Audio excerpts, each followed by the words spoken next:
മാത്രമല്ല പറയുന്നത്, ഇത് പറയുന്നത് മൗലവി സുഹൈർ ചുങ്കത്തറയാണ്. മൗലവി സുഹൈർ ചുങ്കത്തറ പറയുന്ന നോക്ക് നിങ്ങൾ, അദ്ദേഹം പറയാ സുന്നികൾ നല്ലവരാ, ഒരു വാങ്ങാൻ ആള് പരസ്യമായിട്ട് വാങ്ങും, മുജാഹിദുകളോ ഉള്ളിൽ കൂടി പോയി വാങ്ങും. കേട്ടോളൂ, ചിലര് ചോദിച്ചു വാങ്ങും, സുന്നികൾ നല്ലവരാണ് അവർ, ചോദിച്ചു വാങ്ങും, സുന്നികൾ നല്ലവരാണ് അവർ. മുജാഹിദുകളോ മറ്റേ ചോദിക്കാതെ വാങ്ങും, ഉള്ളിൽ കൂടെ. ഏട്ടത്തിക്ക് എത്രയാ കൊടുത്തത്, എന്റെ ഏട്ടൻ കെട്ടിയപ്പോ എത്രയാ വാങ്ങിയത്, നിങ്ങൾ ഇഷ്ടമുള്ളത് കൊടുത്തോളി, നിങ്ങളെ മോളാണ് കേട്ടോ, മെരട്ടി വാങ്ങും മുജാഹിദ്. വ്യത്യാസം അവിടെയല്ല.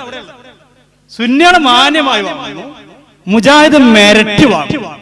ചെറുപ്പക്കാർ ചിന്തിക്കുക ഏതിൽ കൂടണമെന്നുള്ളത്. ഈ മാന്യമായി വാങ്ങുന്നതിനെ കുറിച്ചും നമ്മൾ പറയുന്നത് നിരുത്സാഹപ്പെടുത്തേണ്ടതാണ്. പ്രോത്സാഹിപ്പിക്കണമെന്നല്ല നമ്മൾ അതിനെ കുറിച്ച് പറയുന്നത്, അതും നിരുത്സാഹപ്പെടുത്തേണ്ടതാണ്. പക്ഷെ ഹറാമാണെന്ന് പറയാനുള്ള വ്യക്തമായ തെളിവില്ലാത്തതുകൊണ്ട് നമ്മൾ ഹറാമാണെന്ന് പറയുന്നില്ല, എങ്കിലും നിരുത്സാഹപ്പെടുത്തേണ്ട. പക്ഷെ ഇവരോ നാടിനീളം മൈക്ക് കിട്ടിയ പ്രസംഗിക്കും, ഹറാമാൻ ഏറ്റവും വലിയ വിപത്താണ്, ഇത് ചെയ്യുന്നവരാണ് ഇവിടുത്തെ സുന്നികൾ എന്നൊക്കെ പറയുന്നു. ഇനി മുജാഹിദ് പെണ്ണ് കാണാൻ പോണ പോക്കണ്ട നിങ്ങൾ, എങ്ങനെ പെണ്ണ് കാണാൻ പോവുക? പെണ്ണ് കാണാൻ പോയാൽ പെണ്ണ് വീട്ടിൽ ചെന്നിട്ട് കുട്ടിനെ കുറിച്ച് ചോദിക്കും, എങ്ങനെയുണ്ട് കുട്ടി? ആ വീട്ടുകാരും, കുട്ടി കുഴപ്പമൊന്നുമില്ല, കുട്ടി തലയിൽ മക്കനൊന്നും, അതൊന്നും കുഴപ്പമില്ല, ഞങ്ങളുടെ വീട്ടിൽ നിന്ന് മക്കനിട്ടോളൂ. കുട്ടി നിസ്കാരത്തിന്റെ അതൊന്നും കുഴപ്പമില്ല, ഞങ്ങളുടെ വീട്ടിൽ നിന്ന് നിസ്കരിച്ചോളൂ. പിന്നെ കുട്ടി പള്ളിക്കൊന്നും പോയി പാരമ്പര്യം അല്ലല്ലോ, ഒന്നും കുഴപ്പമില്ല, ഞങ്ങൾ 5 വക്തത്തിന് പള്ളിയിൽ പണ്ടവിടെ പോയി ഞങ്ങളുടെ വീട്ടിൽ നിന്ന് പോയിന്നോളും. പിന്നെ ഇപ്പൊ പണ്ടത്തിന്റെ കാര്യത്തില് നമുക്ക് പിന്നെ കാണാം, അസ്സലാമു അലൈക്കും മുജാഹിദ് സലാം പറഞ്ഞു ഇറങ്ങിപ്പോരും. കേൾക്കൂ, ആരാ പറയുന്നത്? മുജാഹിദ് പ്രസ്ഥാനത്തിന്റെ സംസ്ഥാന നേതാക്കന്മാരിൽ ഒരാളായ മൗലവി സുഹൈർ ചുങ്കത്തറ വളരെ രസകരമായി അവതരിപ്പിക്കുന്നു. നിങ്ങൾ പേടിപ്പിക്കുക ആ രീതിയിൽ. അപ്പോൾ ഒന്നുമില്ല എന്ന് പറഞ്ഞാലോ, കല്യാണാലോചനയിലെ സ്വഭാവങ്ങൾ കണ്ടിട്ടില്ലേ? എന്ത്, ഓള് മക്കനടലില്ല, എന്റെ വീട്ടിലൊക്കെ മക്കനൊട്ടിയാളാ, ഓള് ഇവിടെ വന്നാ പിന്നെ മക്കനിട്ടേ പുറത്തണം, പള്ളിയിലൊന്നും ഇതുവരെ പോയിട്ടില്ല, അതൊക്കെ ഞങ്ങൾ കൊണ്ടേക്കോളാം, ഞങ്ങൾ 5 വക്തിനും പള്ളിയിൽ പോണവരാ, പിന്നെ നിസ്കാരത്തിലൊക്കെ ലേശം അങ്ങോട്ടും ഇങ്ങോട്ടും അതൊന്നും സാരല്ല, പിന്നെ നമ്മളെ പണ്ടത്തിൽ ലേശം ഒരു കുറവുണ്ട്, എന്നാ നമുക്ക് പിന്നെ കാണാം, അസ്സലാമു അലൈക്കും. സലാമിന്റെ ഓക്കുണ്ടല്ലോ നിങ്ങള്. എന്തിനാ ഇതൊക്കെ ആളുകളെ പറ്റിക്കുന്ന ജാടകളാണ്. എന്റെ രക്ഷിതാക്കളെ, ചെറുപ്പക്കാരെ നമ്മൾ പെട്ടുപോകണ്ട, അള്ളാഹു നമ്മളെ കാത്തിരക്ഷിക്കട്ടെ. ബാക്കി പറയട്ടെ. ഇതാണ് മുജാഹിദിന്റെ കല്യാണത്തിലെ പല കല്യാണാലോചനയിലെയും സ്വഭാവം. ഇതാണ് ആരുടെ? മുജാഹിദിന്റെ കല്യാണാവസ്ഥ. മെരട്ടി വാങ്ങുന്ന ടീം. ആൾക്കാരോട് ഞങ്ങൾ അതിനൊക്കെതിരാണ് കേട്ടോ, ഞങ്ങൾ അത്രക്കും നല്ലൊരു പ്രസ്ഥാനമാണ് കേട്ടോ. എന്തിനാണ് ഇതൊക്കെ? ഞാൻ പറഞ്ഞില്ലേ, ഇവരെ ഉള്ളറകളിലേക്ക് കയറി ചെന്നാൽ ഇവരുടെ ഓരോ ആദർശവും, ഞാൻ ഇവിടുത്തെ മുജാഹിദ് സഹോദരങ്ങൾ അവർ പാവങ്ങളായിരിക്കാം, ഇതൊന്നും അറിയാത്തവരായിരിക്കാം, ഞാൻ അവരെ കുറ്റപ്പെടുത്താൻ ആഗ്രഹിക്കുന്നില്ല. പക്ഷേ മുജാഹിദ് പ്രസ്ഥാനത്തിന്റെ ഉള്ളറകളിലേക്ക് ചെന്നെത്തിയാൽ ഞെട്ടിക്കുന്ന അവസ്ഥകളാണ്. അള്ളാഹു നമ്മളെ കാത്തിരക്ഷിക്കട്ടെ. മക്കയിലും മദീനയിലും ഹജ്ജ് ഉംറക്ക് പോകുന്ന സ്ത്രീകളും പുരുഷന്മാരും ഒരുമിച്ച് നിസ്കരിക്കുന്നതും ഒരുമിച്ച് പള്ളിയിൽ നടക്കുന്നതും നിസ്കരിക്കുന്നത് കൊണ്ട് തെറ്റുണ്ടോ? ഇതിൽ എന്താണ് ഉസ്താദിന്റെ വിശദീകരണം? നേരത്തെ പറഞ്ഞ സ്ത്രീകൾക്ക് വീടാണ് ഉത്തമം എന്നുള്ള ഹദീസ്, വീടുകളിൽ സ്ത്രീകൾ അടങ്ങി ഒതുങ്ങി കഴിയണം എന്ന് പറഞ്ഞ നിസ്കാരവുമായി ബന്ധപ്പെട്ട കാര്യങ്ങൾ കൂട്ടിച്ചേർത്ത ആയത്ത്, ഇത്തരം കാര്യങ്ങളൊക്കെ മസ്ജിദുൽ ഹറാമിനും ബാധകമാണ്. അതുകൊണ്ട് തന്നെയാണ് മസ്ജിദുൽ ഹറാമിലുള്ള അവിടുത്തെ ഇമാമുമാർ മക്കയിലെയും മദീനയിലെയും പെണ്ണുങ്ങളോട് അടിക്കടി ആഹ്വാനം ചെയ്യാറുണ്ട്. അവിടെ പോയ ആളുകൾക്കറിയാം, അവരുടെ ഖുതുബ കേട്ട ആളുകൾക്കും അവരുടെ ഉത്ബോധനം ശ്രവിച്ച ആളുകൾക്കും അറിയാം, സ്വദേശിനികളായ സ്ത്രീകള് വീടുകളിൽ നിസ്കരിക്കുകയാണ് വേണ്ടത്, അവർ പള്ളിയിലേക്ക് വരേണ്ട, നിസ്കരിക്കാനായിട്ട് പള്ളിയിലേക്ക് വരേണ്ട എന്നുള്ള ആഹ്വാനം അവിടെ സൗദിയിലുള്ള ആളുകൾ അടിക്കടി ആഹ്വാനം ചെയ്യാറുണ്ട്. ഞാൻ വെറുതെ പറയല്ല.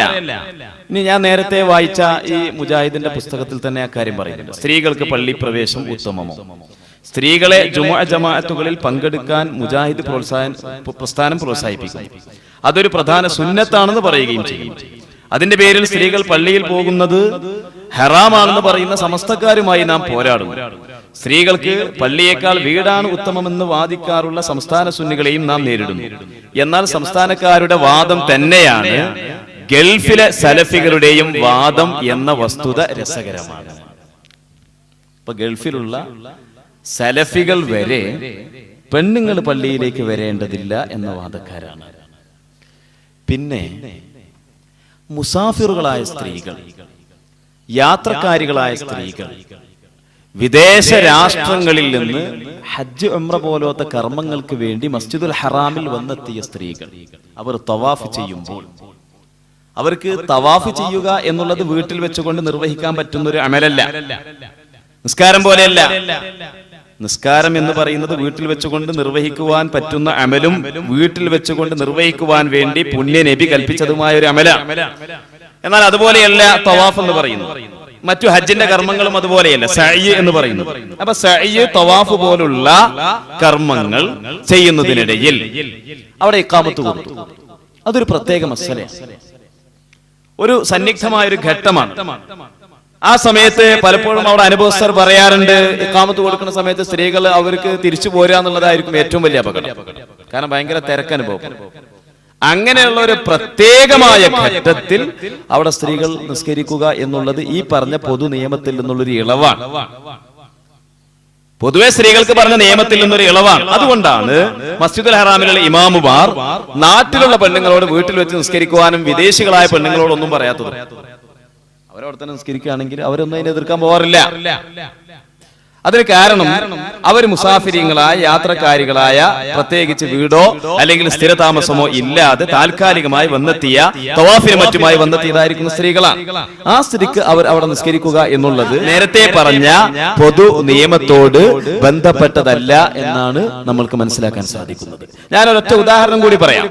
നമ്മുടെ പെരിന്തൽമണ്ണയിലുള്ള അൽഷിഫ ഹോസ്പിറ്റലിന്റെ 3ാമത്തെ നിലയിലോ 4ാമത്തെ നിലയിലോ ഒക്കെ നമ്മൾ കയറിയിട്ടുണ്ടെങ്കിൽ സ്ത്രീകൾക്ക് നിസ്കരിക്കുവാൻ വേണ്ടി റൂം സ്ത്രീകൾക്ക് നിസ്കരിക്കുവാൻ വേണ്ടി റൂം സജ്ജാക്കിയിട്ടുണ്ട്. അവിടെ ഏത് സ്ത്രീകളാണ് നിസ്കരിക്കേണ്ടത്? രോഗികളെ പരിചരിക്കുവാൻ വേണ്ടി വന്ന സ്ത്രീകൾക്ക് നിസ്കരിക്കാനുള്ളതാ. അല്ലാതെ ഈ മാനത്ത് മംഗലത്തേരും പെരിന്തൽമണ്ണക്കാരൊക്കെ പാടെ പെണ്ണുങ്ങളൊക്കെ പാടെ മാനത്ത് അൽഷിഫ പള്ളിയുടെ 3ാം നിലയിലുള്ള റൂം പോയി നിസ്കരിക്കണം എന്നല്ല, ഈ നാട്ടുകാർക്ക് നിസ്കരിക്കാൻ വേണ്ടിയുള്ളതല്ലത്.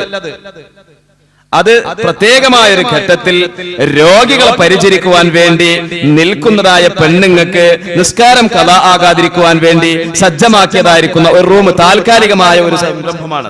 അത് അങ്ങനെ തന്നെ കാണണം. എന്നതുപോലെ മുസാഫിറുകളായ യാത്രക്കാരികളായ തവാഫ് നിർവഹിച്ചു കൊണ്ടിരിക്കുന്ന, അതിനുവേണ്ടി മസ്ജിദുൽ ഹറാമിൽ വരുന്ന പെണ്ണുങ്ങൾ അവർ അവിടെ നിസ്കരിക്കുന്ന ആ ഒരു മസ്അലയും പൊതുവിൽ ജുമാക്കും ജമാഅത്തിനും സുബഹിക്ക് ഇപ്പോ 4:40 ബാങ്ക്. 4:40 മുമ്പ് തന്നെ വീട്ടിലത്തെ പെണ്ണ് എഴുന്നേൽക്കുകയാണ്. നിസ്കാര കുപ്പായം എടുത്തുകാണ്ട് കട്ടൻ ചായ ഒന്നും ഉണ്ടാക്കാതെ നേരെ പള്ളിയിലേക്ക് പോകുക. സുബഹിക്ക് നിസ്കരിച്ചു വരിക, ളുഹ്റുക്കും പോകുക, നിസ്കരിച്ചു വരിക, അസർക്കും പോകുക, നിസ്കരിച്ചു വരിക. ഇങ്ങനെ ആണുങ്ങൾ പള്ളിയിലേക്ക് പോകുന്നത് പോലെ പോകുന്ന ഒരു ഏർപ്പാട് പെണ്ണുങ്ങൾക്ക് പറഞ്ഞിട്ടില്ല. അതാണ് ആ വിഷയത്തിൽ നമ്മൾ മനസ്സിലാക്കുന്നത്. മുജാഹിദ് പ്രസ്ഥാനം മാനത്തുമംഗലം കുന്നുംപുറത്ത് വന്ന് പ്രസംഗിച്ചപ്പോൾ പാണക്കാട് സയ്യിദ് മുഹമ്മദ് അലി ശിഹാബ് തങ്ങൾക്ക് ഇരട്ട മുഖമാണെന്ന് പറയുകയുണ്ടായി. എന്നാൽ ഇതിനോട് തൊട്ടടുത്തുള്ള അങ്ങാടിപ്പുളം തളി ക്ഷേത്രത്തിൻ്റെ ഗോപുരവാതിൽ കത്തിനശിച്ചപ്പോൾ ആദ്യമായി വെള്ളിയാഴ്ച പുലർച്ചെ ആ കത്തിനശിച്ച ഗോപുരവാതിൽ ജുമാ നമസ്കാരത്തിന് ശേഷം ആദ്യം വന്ന് കണ്ടത് പാണക്കാട് സയ്യിദ് മുഹമ്മദ് അലി ശിഹാബ് തങ്ങളാണ്. ഇതിൽ എന്താണ് ശിഹാബ് തങ്ങൾക്ക് ഇരട്ടമുഖമാണെന്ന് അവർ പറയാനുണ്ടായ കാരണം? അതിനെക്കുറിച്ചൊന്ന് വിശദീകരിക്കാമോ? ബഹുമാനപ്പെട്ട സയ്യിദ് മുഹമ്മദ് അലി ശിഹാബ് തങ്ങൾ ആർക്കും പരിചയപ്പെടുത്തേണ്ട ആവശ്യമില്ല. ആ തങ്ങളുടെ വ്യക്തിത്വവും ആ തങ്ങളുടെ ആത്മാർത്ഥതയും ആ തങ്ങളുടെ സൂക്ഷ്മതയും അവിടുത്തെ ആദർശം ഒരാളെയും പരിചയപ്പെടുത്തേണ്ട ആവശ്യമില്ല. കാരണം ഇരട്ട മുഖത്തിന്റെ ആവശ്യമില്ല. ആരും ചെല്ലുമ്പോൾ തന്നെ പരസ്യമായിട്ട് മന്ത്രിച്ചു കൊടുക്കുക തങ്ങളെയാണ്. ഇപ്പുറത്തൊരു പക്ഷേ ലീഗിന്റെ നേതാവ് നിരക്ക് ഇപ്പുറത്തൊരു മുജാഹിദിന്റെ നേതാവ് എത്തിയിട്ടുണ്ടാവും. എങ്കിലും തങ്ങൾ അവിടെ ചെയ്യുന്നത് പരസ്യമായി തന്നെയുള്ള തന്റെ ആദർശം. ഒരിക്കലും പാണക്കാട് തങ്ങൾ ആദർശം മറച്ചു വെച്ചിട്ടുള്ള ഒരു പരിപാടിയും ചെയ്യാറില്ല. പിന്നെ ഏതടിസ്ഥാനത്തിലാണ് ഇരട്ടമുഖം എന്ന് പറയുന്നത്? പിന്നെ അങ്ങാടിപ്പുറം തളിക്ഷേത്രത്തിന്റെ ഗോപുരവാതിൽ ഏതോ സാമൂഹ്യ ദ്രോഹികൾ തീ വെച്ച് നശിപ്പിച്ചപ്പോൾ പാണക്കാട് തങ്ങൾ അവിടെ ഓടിയെത്തിയത് ക്ഷേത്രത്തിലേക്ക് സംഭാവന കൊടുക്കാതെ ലക്ഷ്യത്തിലല്ല. ഇവിടെ സാമുദായിക സ്പർദ്ധയുണ്ടാവരുത്, ഇവിടെ വർഗീയ ലഹളയുണ്ടാവരുത്, ഇവിടെ സമുദായങ്ങൾക്കിടയിൽ പ്രശ്നമുണ്ടാവരുത്. നിങ്ങൾ ആലോചിച്ച് നോക്ക്, നിങ്ങൾ അന്ന് പാണക്കാട്ട് തങ്ങളെങ്ങാനും അങ്ങാടിപ്പുറത്ത് എത്തിയില്ലായിരുന്നുവെങ്കിൽ മലപ്പുറം ജില്ലയിൽ വലിയൊരു കലാപം ഉണ്ടാകുമായിരുന്നു.